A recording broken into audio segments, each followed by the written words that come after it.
chapter 31 of Proverbs, verse 10. And if I were to put a title on today's message, I would say the balance of power. Amen. Look at somebody and say the balance of power.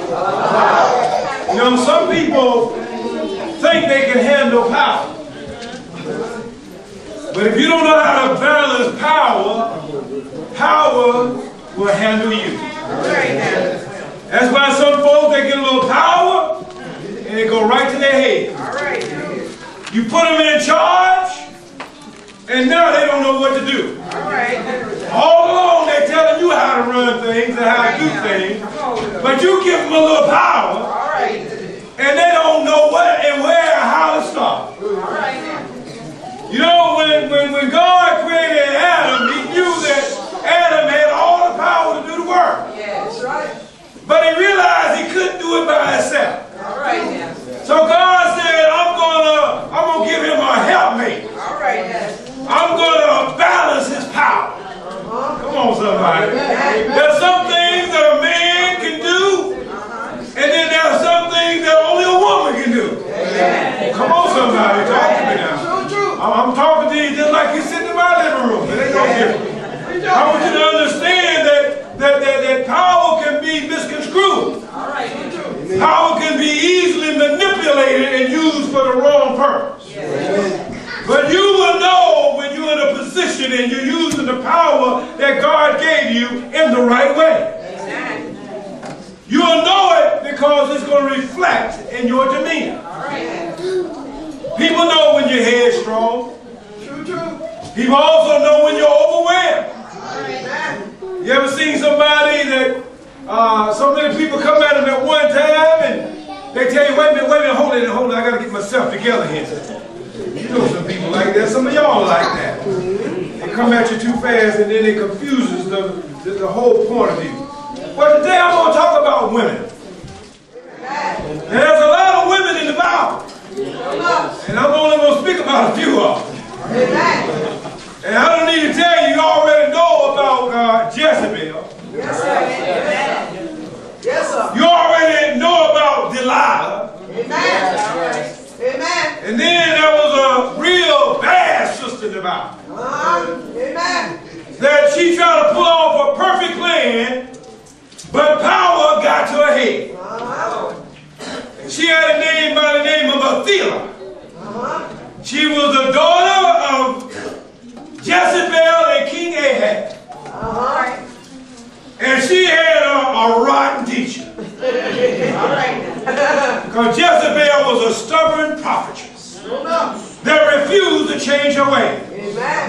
Don't think when you bring children in this world that you have no power. God has given you power to bring them in this world and power to raise them the right way. And that power can be abused if it's used for the wrong purpose. Come on, somebody. There are things that men know that make them men. There are things that women know that make them women.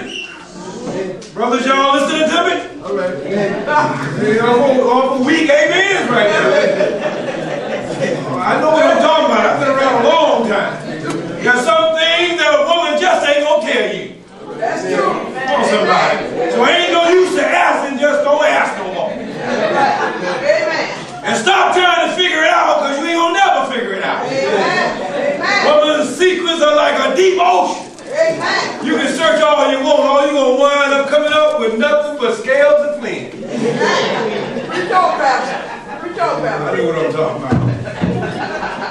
Let's go to the scripture, see what the scripture says. See what Solomon says about women. Amen? Book of Proverbs, chapter 31, verses 10.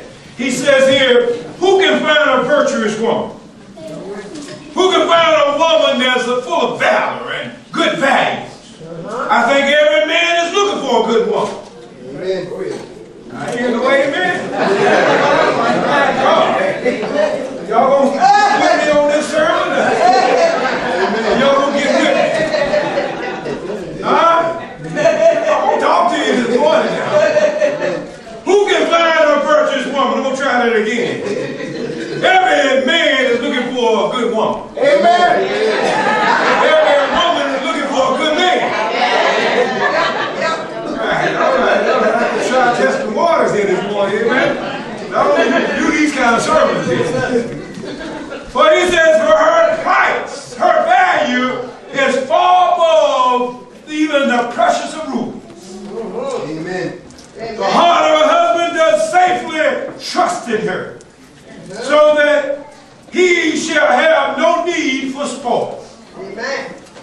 She would do him good.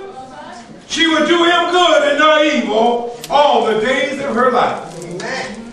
Big difference between a woman working with you and worrying you. Come on, somebody. She seek wool and flax and work willingly with her hand. She is like the merchant ship. When it shows up, she bring her food from afar. Verse 15 says, she rise up also while it is yet night and giveth meat to her household. Amen. She consider a field. She's a wise observer. Amen. She consider a field and she buys it, and with the fruit of her hands she planted a vineyard. Amen. She girded her arms with strength. You know, when times are hard, she'll be ready for those hard times. Amen. And strengthen her arms when she's going through. Verse 18 says, she perceived that her merchandise is good. Come on, somebody. Amen. She perceived that her merchandise is good, and her candles go not out by night. Amen. She lay her hands to the spindle, and her hands hold the distaff. Amen. Verse 20 says, she stretched out her hands to the poor. Amen. Amen. Yet she reaches forth her hand to the needy. Amen. You know, being a virtuous woman means you got to come out of yourself. Amen. Come on, somebody. Amen. And be true to yourself. Amen. You got to help those that need help. Amen. And reach those that need to be reached. Amen. Whether they're poor and needy or in disrepair. Amen. Verse 21 says, she is not afraid of the snow for her household. Amen. For all her household are clothed with scarlet. Amen. They're warm when they go out and they got a coat or a hat on or something on their head. Amen.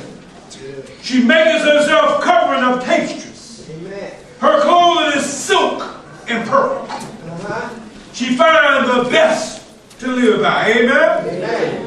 You know, I'm not an expert on merchandise, but I know a good suit when I see one. And I've learned from my mom that whenever you go buy a suit and you grab it and twist the fabric in your hand, if it folds back like it naturally does, you got a good piece of suit. Amen. So I always test my suits. Amen. Amen. Worst thing you want to do is to sit down and get up with a wrinkle suit. I don't know about you, but when I go and come to work, everybody always talking about how nice I dress. And just so happened one day I want some nice pants, but the problem with the pants is that when you sit down in a car, sit down in a chair, they wrinkle, and the way they look when I got to work, it's like I just put them on and they just came out of the washing machine. I said, William, you got an iron at home, I know you do. You know what I'm trying to say. It's a point here I'm trying to make, amen? They got some iron, they got some 99-cent spray starch, and that will help straighten a lot of things out. Verse 22 says, she maketh herself covering and tapestries, and her clothing is silk and purple. Her husband is known in the gates when he sitteth among the elders of the land. Amen? Amen. Then he says, she maketh fine linen and silk, and selleth it, and delivereth girded unto the merchants. Strength and honor, and these are the key verses here. Verse 25. Strength and honor are her clothing. Amen. Strength and honor are her clothing. Amen. And she rejoiced in time to come. Amen. She opened her mouth with